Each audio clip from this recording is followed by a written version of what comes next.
তো গাইস আজকে যাবো হচ্ছে আমি ঘুরতে, তাই শুট করবো গেট রেডি। চলো। সো আমি ড্রেস চেঞ্জ করে নিয়েছি, এবার হবো রেডি।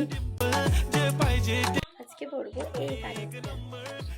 সো আমি রেডি, এবার আমি বেরোবো। আজ যাব আমি, আমার একটা ফ্রেন্ড আর আমার অলি রানী।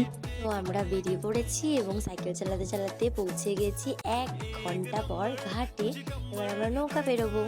ঘাট পেরিয়ে গেছি, এবার অলি রানীকে নৌকা থেকে নিয়ে আমরা যাব ব্যাংকে। পৌঁছে টাকা তুলে এবার আমরা যাব খেতে। তোগুলো পেস্ট্রির মধ্যে আমরা একটা পেস্ট্রি পছন্দ করে খেয়ে বাড়ির বোনের জন্য নিয়ে নিয়েছিলাম আরও 2টো। পর আমরা একটু ঘোরাঘুরি করে দুপুর হয়ে যাওয়ায় চলে গেছিলাম বিরিয়ানি খেতে। আজকের ঘোরাতে নেই আমাদের কোনো তাড়াহুড়ো, তাই আমরা আস্তে আস্তে বিরিয়ানি খেয়ে বেরিয়ে পড়েছিলাম বাড়ি যাওয়ার জন্য। সো আজকে চলে এসেছি বাড়ি। আজকের মতো এটুকুই, আজকের মতো বাই বাই। দেখা হচ্ছে নেক্সট ভিডিও।